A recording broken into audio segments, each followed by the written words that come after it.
we'd cover a little bit about what dementia is. A lot of people think it's a disease, and it's not a single diagnosis. Dementia is what you call an umbrella term for lots of different diagnoses. There are different types of dementia. So here are a few of the more common ones: vascular dementia, dementia with Lewy bodies, frontotemporal dementia, and Alzheimer's disease. And there are lots of other rarer types of dementia. And I think there are something like over 100 diagnoses that you can get under the umbrella term of dementia.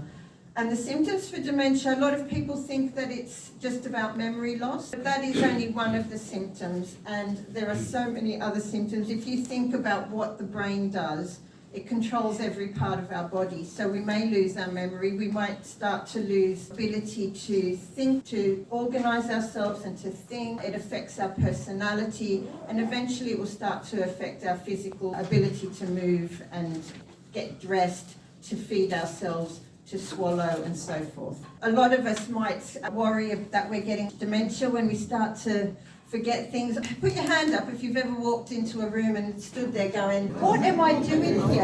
And so many people. That's a really common thing, and it gets more common as we get older, but it doesn't necessarily mean we have dementia.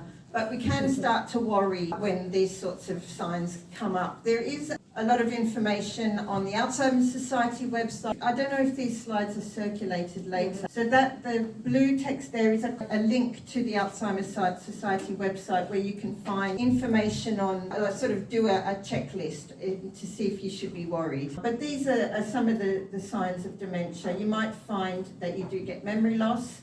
You might start to have trouble speaking or writing, forgetting words, for instance, and writing them down. You'd have problems with planning and problem solving. You might misplace things, forget where you put them, and forget where you've been. So you couldn't you might go to the toilet, but then forget how to get back from the toilet.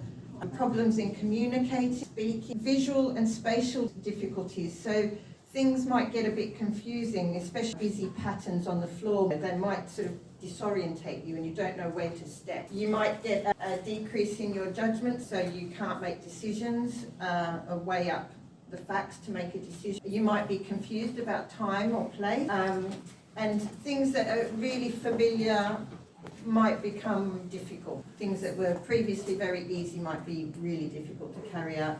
And you can also have changes in personality. So as I said, you can have a look at the Alzheimer's Society website, you could do a checklist, but if you're worried, I think the best thing to do would be to go and see a GP, because they can do a screening for you and refer you on to the memory service, who will do a full diagnostic test assessment to determine whether you have dementia. And so that's really the guidance. So go and see your GP. That's the best thing you can do if you're worried. So the reason why you might get a diagnosis, a lot of people are put off by are not getting a diagnosis. There might be a lot of reasons, and sometimes it's because we don't want to admit we've got something's wrong. We are worried that everyone will think we're crazy, for instance, that our friends might shun us.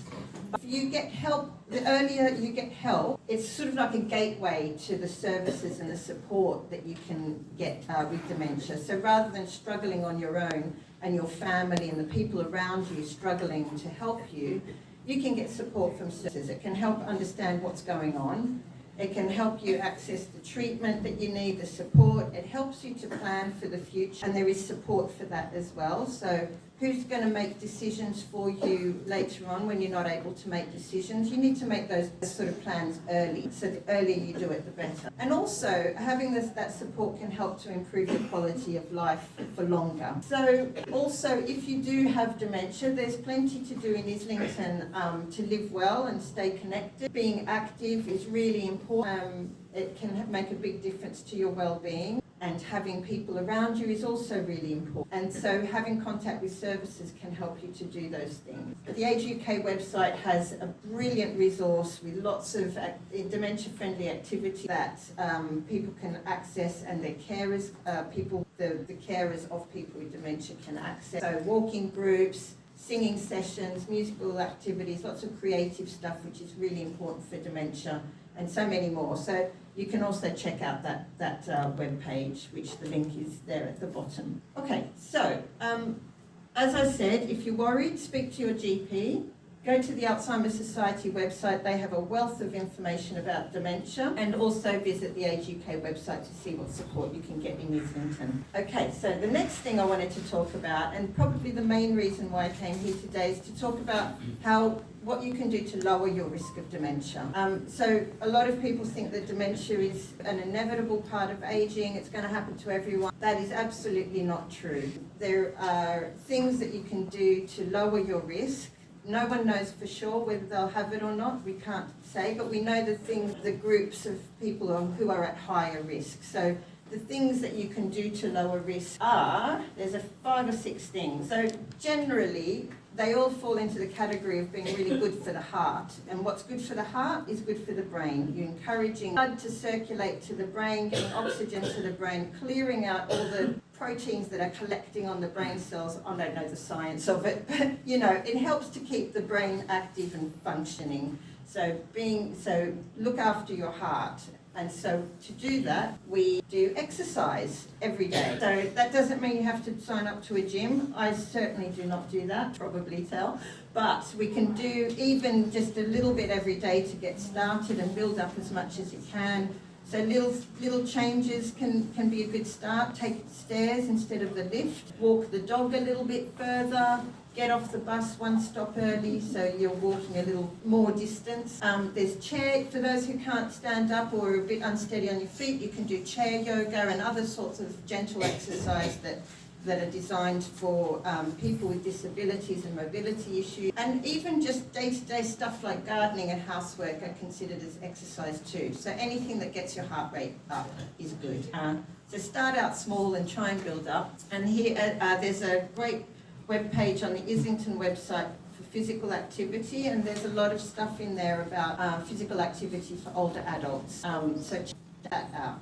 There's lots of free and very cheap activities going on. The second thing you can do is to eat well and maintain a healthy weight. That's also good for the heart. So being overweight can affect the blood supply to your brain, and that can affect your thinking. So we reduce the amount of sugar we eat, the amount of salt and processed foods. So we're eating more healthy whole foods like oily fish, fruits and vegetables to support brain health. In Islington, you can access More Life UK, that's the link there, and that's a free 12-week program for people who are overweight. So you can contact them and see if you're eligible for that free support. The third thing is to limit alcohol. So there is no safe level for drinking alcohol. Drinking alcohol harms the brain. So take a look at the Islington website. There is free support for anyone in Islington who wants help with reducing alcohol intake. And there's also, there's a few different services, so depending on your needs, they can help you out. So give them you can contact them. Thank you. Quitting smoking is really important. Again, smoking nearly doubles your risk of dementia. It's very harmful to heart and lungs and circulation. Again, it's about the heart. It can clog up your blood vessels and prevent blood supply to the brain.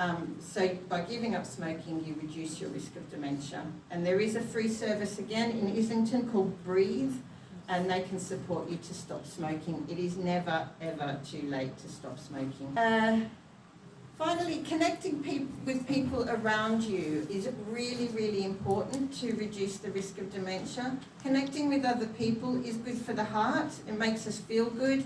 It's good for the soul. It helps to keep your brain working, laughing and being creative with other people. It's all really great for reducing your risk of dementia. So again, Age UK have brilliant resources online to see what's going on in Islington. Get out, meet people, talk to people. Even saying hi to your neighbour can make that little bit of a difference. Okay, and also just to get your hearing checked. So having hearing loss can stop you from being connected to other people. So get that checked out by your GP. That is definitely another risk, increases your risk of dementia, hearing loss. So do get that checked out at the GP.